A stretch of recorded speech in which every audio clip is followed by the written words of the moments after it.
Halo, selamat datang di Bookcast LSF Discourse. Jeng jeng jeng jeng. Anggap saja itu bumpernya ya. Kali ini kita akan mengulas secara ringkas isi buku karangan Jonathan Wolff yang berjudul Pengantar Filsafat Politik. Jadi buku ini ditulis pertama kali dalam bahasa Inggris pada tahun 1996 dan baru diterjemahkan ke bahasa Indonesia tahun 2013. Untuk teman-teman yang baru-baru ini ingin tahu apa sih yang dibahas di filsafat politik, atau untuk teman-teman yang sudah lama konsen dalam masalah filsafat politik, buku ini bisa jadi pilihan yang tepat untuk dibaca. Yang pasti, hal terpenting untuk dilakukan mula-mula adalah dengan mengintrospeksi keadaan-keadaan yang terjadi di sekeliling kita yang tanpa pernah kita ketahui alasannya dengan jelas gitu ya. Oke, kita mulai.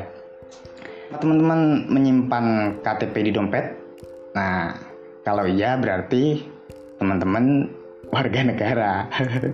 Nah, gimana kalau nggak punya KTP ya? Yang ngurus ke negara lah. Artinya gini, sebagai warga negara tentunya kita sudah tidak asing kan ya dengan istilah-istilah seperti pemerintah, DPR, undang-undang, presiden, polisi, tentara, atau jargon-jargon kayak NKRI harga mati gitu ya. Nah, pemerintah adalah otoritas tertinggi yang membuat kebijakan untuk ditaati oleh setiap warga negaranya, termasuk kita kan. Nah, itu sudah menjadi pengetahuan umum selama ini.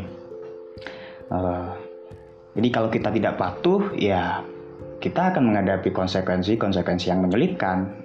Negara sudah membuat seperangkat aturan yang tidak boleh dilanggar. Kalau kita melanggar, kita bisa dikatakan membelot atau dicap sebagai warga negara yang buruk gitu. Nah, dari situasi ini, apa sih pertanyaan yang bisa diajukan gitu? Jonathan Wolff memulai bukunya dengan cara mendudukkan terlebih dahulu persoalan-persoalan dalam filsafat politik.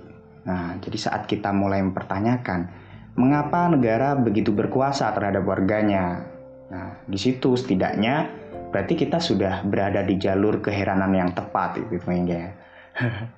Nah, kita mungkin akan kesulitan menjawab mengapa negara memiliki kekuasaan yang lebih, yang dominan atas warga negaranya gitu. Kita akan cukup terbantu dengan mengetahui terlebih dahulu mengapa negara bisa terbentuk. Nah, dalam buku ini, Wolff menyajikan gagasan-gagasan dari para filsuf modern seperti Thomas Hobbes, John Locke, Jean-Jacques Rousseau. Secara garis besar, para filsuf ini mencoba menelusuri apa sih alasan dibalik terbentuknya negara, apakah keberadaan negara itu baik untuk masyarakat atau tidak, atau apa ada alternatif lain selain negara. Itu dia. Kalau sampai melampaui negarawan nanti jadi apa ya? Belum ada sebutannya itu. Tapi para filsuf politik modern mengajukan penjelasan tentang keadaan alamiah di sini. Keadaan alamiah itu suatu keadaan di mana negara belum ada di dunia. Mereka tahu bahwa tidak mungkin kita mengembalikan kondisi saat ini pada kondisi alamiah. Maka salah satu jalan untuk mengetahui seperti apa keadaan alamiah itu, yakni dengan cara eksperimen pikiran. Nah, eksperimen pikiran ini misalnya, mari kita bayangkan satu keadaan di mana pemerintah tidak ada.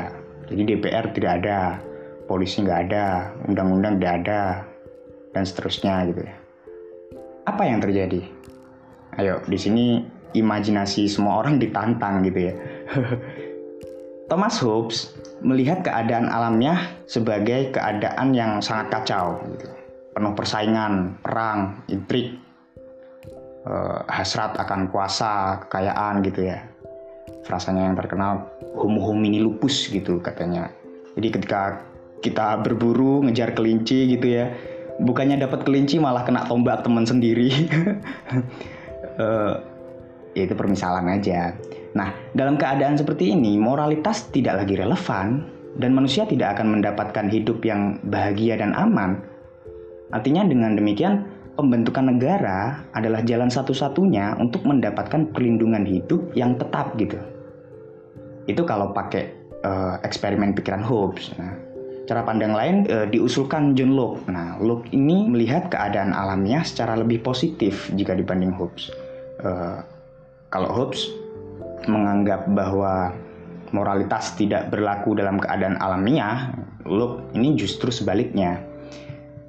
Meskipun manusia memiliki sifat buruk seperti yang digambarkan Hobbes, namun tetap ada nilai moral yang dapat dipegang dan harus dipatuhi.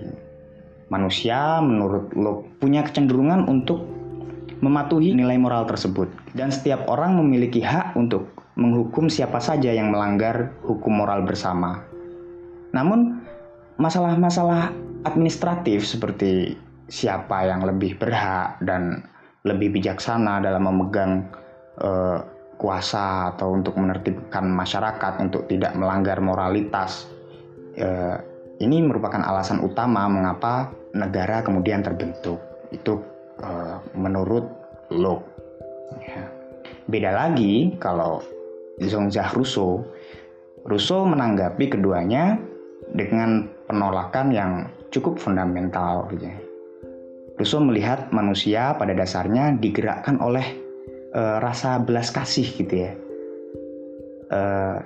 Jadi dalam keadaan alamnya interaksi sosial jarang terjadi. Setiap induk melakukan hal-hal yang mereka senangi. Jadi dalam keadaan alamiah ini manusia mempunyai banyak waktu luang, banyak nganggurnya gitu. Seiring berjalannya waktu, kemudian muncul perdagangan, muncul penemuan alat tukar atau uang, muncul juga kemudian akhirnya kekayaan pribadi gitu ya. Nah ini yang membawa manusia pada malapetaka, katanya Rousseau. Karena kemajuanlah keadaan umat manusia dibawa pada situasi-situasi yang menyeramkan. Sampai-sampai kumpulan orang-orang yang lebih kaya itu membuat kesepakatan untuk membentuk suatu negara agar kekayaan mereka dapat dilindungi dari orang-orang miskin gitu. Seperti itu kira-kira jika memahami negara menggunakan eksperimen pikiran dari 3 tokoh besar yang membawa pencerahan di Eropa sampai sedemikian gemerlap gitu. Oke, setelah membahas tentang negara, Wolff kemudian baru masuk dalam tema-tema seperti demokrasi, kebebasan, sampai distribusi kekayaan. Di sini Wolff memberikan beberapa pandangan filosofis ya, yang cukup rumit tapi asyik.